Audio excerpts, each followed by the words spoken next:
To twins हैं, Ramesh and Suresh. वो 10 साल तक सेम ही रहते हैं, same height, same face and same mind, मतलब जितनी भी इंटेलिजेंस है। लेकिन 10 ईयर के बाद उनको इंडिपेंडेंस मिल जाती है और वो अपनी अपनी राह पे चल पड़ते हैं। और जब 20 ईयर्स के होते हैं तो ड्रास्टिक चेंज होते हैं उन दोनों में। तो मैं इस वीडियो के अंदर बताने वाला हूँ कि क्या कंपैरिजन होते हैं, कि जो थोड़े से लुक्स की तरफ ध्यान देता है, कोई थोड़ा सेल्फ अवेयर होता है और कोई नहीं होता, तो डिफ्रेंशिएट क्या करता है। क्योंकि एवरी एफर्ट मैटर्स, क्योंकि हर एक एफर्ट मैटर करता है। अगर आप एक दिन के अंदर 0.1% भी बेटर कर रहे हो तो वो धीरे धीरे धीरे करके कंपाउंड होके at the end of the day वो 1 पे आएगा, फिर 2 पे आएगा, फिर 3 पे आएगा, फिर ऐसे ऐसे करके बढ़ता ही जाएगा। अगर आप अभी माइनस में हो, अगर आपको लगता है कि भाई मैं तो इतना गंदा हूँ, तो एफर्ट करो, छोटे से छोटा एफर्ट करोगे वो भी एफर्ट लगेगा। क्योंकि 0.1 0.1 प्लस प्लस प्लस करते रहेंगे। मैं एक और एग्जांपल देता हूँ कि बूंद बूंद से सागर बनता है। अगर रोज थोड़ा थोड़ा एफर्ट करोगे तभी बनेगी बात। अगर मैं यूट्यूब करना छोड़ दूँ तो इसका मतलब मेरे व्यूज़ आ जाएंगे? नहीं आएंगे। अगर कोई, लगा लो कोई एक्टर है, वो एक्टिंग करना छोड़ दे, फिर छोड़ना है एक बार से क्या होता है, तो नहीं होएगा ना उसके पास कुछ, फिर उसे दोबारा करना पड़ेगा, फिर उसे टाइम लगेगा, टाइम भी वेस्ट होएगा, माइंड भी ख़राब हो जाएगा कि भाई साहब अब कैसे वापस करें, स्ट्रेस भी आएगा, कोर्टिजोल भी आएगा, स्किन भी ख़राब हो जाएगी, सब खराब हो जाएगा। तो भी मैं कुछ 5 to 6 पॉइंट बताने वाला हूँ जो हमें करने ही चाहिए, जो एक एवरेज पर्सन और एक बिल्कुल नहीं निहत्ते जो आजकल के मोस्ट ऑफ द पर्सन की हालत है। एक थोड़ा अबव एवरेज मैन है और एक जो एवरेज इंडियन पर्सन है उसकी बात करूँगा। जो हमारा रमेश है वो ना, क्या कहते हैं, प्रिवेंशन के बारे में सोचता है कि हर एक चीज़ को प्रिवेंट कर दिया जाए। अगर उसे लगता है कि उसने अपने घर वालों का देखा कि उसकी हेयर कट जा रही है, तो वो पहले ही प्रिवेंट करने की सोचेगा, माइनॉक्सिडिल जैसी चीज़ें लगाने लग जाएगा, अपनी डाइट के अंदर जिंक, B12 विटामिन ऐड करने लग जाएगा। और वहीं एक है हमारा दोस्त सुरेश, वो कहता है छोड़ ना, मेरे तो नहीं जाएंगे, जब जाएंगे तब आपका क्योर कर देंगे। उस टाइम तक जा चुके होते जब तक ध्यान जाता है, फिर क्योर करते टाइम और टाइम लगाते हैं क्योर में, तो और भी चले जाते हैं। तो हेयर एंड पे ज़रूर ध्यान दें और प्रिवेंशन ही की है। अगर आप प्रिवेंट कर लोगे तो सबसे बेस्ट चीज़ रहेगी। दूसरी चीज़ जो हमारा रमेश है, वो थोड़ा उसके बाद जब फ्री टाइम होता है ना, वो कार्डियोवास्कुलर एक्टिविटी करता है।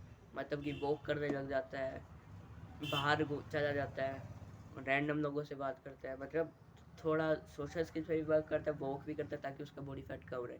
और यहाँ हमारा सुरेश है, वो कहता है छोड़ ना, वॉक को बाद में करने ये, मैंने क्रिकेट खेला हुआ है, तो मैं तो थका हुआ हूँ भाई, मैं तो इंस्टाग्राम चलाऊँगा। यही है एवरेज पर्सन इंडिया का। जो एवरेज टीनेजर है उनकी हाइट घटती जा रही है, पहले 5'8" थी, अब 5'5" हो चुकी है। देख लो ड्रास्टिक चेंज है ये 10 to 20 ईयर में। ठीक है। अगला पॉइंट है कि जो हमारा रमेश है वो बचपन से ही हर एक चीज़ में पार्टिसिपेट करता है। जो हमारा रमेश है बचपन में ही हर एक चीज़ में पार्टिसिपेट करता है जिसमें करना चाहिए, जिसकी वजह से बाद में उसका जाके कॉन्फिडेंस बहुत बहुत ज़्यादा होता है। लेकिन वही हमारा ये है सुरेश, वो कभी पार्टिसिपेट नहीं करता। उसमें सिग्मा वाली रील देखी है, मुंह पे रिजेक्ट कर दिया मैंने तो उसको, मैं तो पार्टिसिपेट नहीं करता, ऐसा मर्द दिखाया तो कोई पार्टिसिपेट करे, ऐसी रील को लाइक करता है। तभी उसका अभी तक कॉन्फिडेंस नहीं है। जब बाद में जाके उसे बहुत बहुत दिक्कत आती है, जब 20 ईयर का हो जाता है तो फिर उससे बोला ही नहीं जाता, वो डरता है, सोशल एंजाइटी से जूझता है। लेकिन जब वो, अगर रमेश अगर उसने 10 साल पहले स्टार्ट कर दिया होता तो ना उसे सोशल एंजाइटी होती, उसके सोशल स्किल भी बेटर होती, उससे बेटर अपॉर्चुनिटी ही मिलती। ठीक है। अगला है हमारा, जो हमारा रमेश होता है वो हर एक चीज़ के बारे में अवेयर होता है कि मैं क्या खा रहा हूँ, मैं ज़्यादा अल्ट्रा प्रोसेस्ड फूड तो नहीं खा रहा। मतलब इतनी भी नॉलेज नहीं होनी चाहिए कि आप ओवर थिंक करने लग जाओ, एनालिसिस पैरालिसिस करने, लेकिन आपको इतनी तो अवेयरनेस होनी चाहिए कि समझ पाओ कि मैं कर क्या रहा हूँ, मैं सोच क्या रहा हूँ। ठीक है। सोचने से तो मैं बहुत एग्जाम्पल दे सकता हूँ, लेकिन मैं देना नहीं चाहता। ठीक है। एक जना है जो वो थोड़ा सा दिमाग से करता है एक्सरसाइज, एक है जो एक दिन 10 किलोमीटर रनिंग करता है, फिर हफ्ता रेस्ट करता है, फिर 10 किलोमीटर रनिंग करता है। इसका कोई पॉइंट नहीं है, आपकी बिल्कुल मसल डेवलपमेंट नहीं होगी, और तो स्ट्रेस, मसल फटीक हो जाएगा, मसल टीयर होने के चांस बढ़ जाएंगे, और तो और माइंड पे बहुत बहुत ज़्यादा कोर्टिसोल भी आ जाएगा। हमेशा थोड़ी सी अवेयरनेस रखो, जो भी आप चीज़ करने वाले हो थोड़ी सी अवेयरनेस रखो कि मैं क्या खा रहा हूँ, क्या नहीं खा रहा, इसमें कितना प्रोटीन है, फंडामेंटल चीज़ें हैं। अगर सोचते हो अबे रोज़ सोचना पड़ेगा क्या ऐसे, अबे रोज़ पैसे खर्चने से पहले सोचता है रोज़ पेपर देने से पहले सोचते हैं क्या पढ़ो, सोचता होएगा ना, तो ये भी सोचो, 5 मिनट का काम है, ठीक है। तो जो हमारा एक स्वेलोइंग टेक्निक होती है, जो हमारा सुरेश होता है वो किसी चीज़ के बारे में अवेयर नहीं होते स्वेलो कैसे करना है, वो बक्सीनेटर मसल से स्वेलो करता है, ठीक है। मतलब कि टंग का यूज़ ही नहीं करता, वो हमेशा स्वेलोइंग ही गर्ल्स करता था। मतलब देख लो कितने गिरे हुए हैं आज करके लोग, मतलब standard wise not date wise, ठीक है।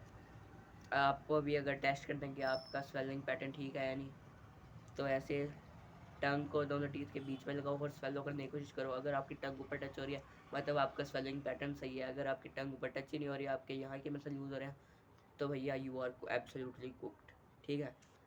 आपका आगे कुछ नहीं हो सकता, इट्स ओवर फॉर यू। मैं वर्ड यूज़ कर रहा हूँ ताकि आपको याद आए भाई ये तो वो है रिलेटेबल, ठीक है। अगला है कि जो हमारी ब्रीथिंग टेक्निक होती है, ब्रीथिंग टेक्निक ये बहुत बहुत बहुत सिंपल सी ठीक है कि ब्रीथिंग टेक्निक हमारी नेज़ल है या माउथ है। अगर आप माउथ से ब्रीथ करते हैं तो it's again over for you, you are absolutely cooked. आपको नेज़ल ब्रीथिंग करनी है, मुंह से पूरी कोशिश करनी है कि आप ना ब्रीथ करें। अब तो मैं जब छींक भी आता तो मैं नाक से मार देता क्योंकि मेरा मुंह बंद रहता है, क्या कर सकते हैं आप, ठीक है। ये भी पता चल गया ब्रीथिंग कैसे करनी है, ये भी पता चल गया स्वेलिंग कैसे करनी है। अगली चीज़ है पोस्चर, नेक का पोस्चर। कईयों का ऐसा होता है म्यूइंग कर रहे होते हैं, नेक का पोस्चर भी सही रखना है, चिन थोड़ा सा नीचे टक्ड करके रखना है, ज़्यादा नहीं रखना, मतलब इतना रखोगे सही रहे। ये 3 चीज़ें ऐसे हैं जो फंडामेंटल चीज़ें हैं और आपको हमेशा बेनिफिट ही देंगी, इनका कोई भी डिसएडवांटेज नहीं है, एडवांटेजेस ही हैं।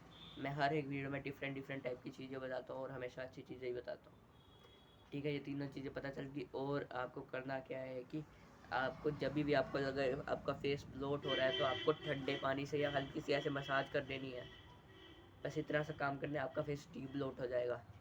एक वीडियो में किस चीज़ के बारे में बताता हूँ और क्या चीज़ बता देता हूँ, बहुत बहुत बहुत ज़्यादा एब्सोल्युटली लेजेंडरी थिंग्स बताता हूँ। इसी बात पे मेरे चैनल को सब्सक्राइब कर दीजिए। That's it brother, conqueror sales.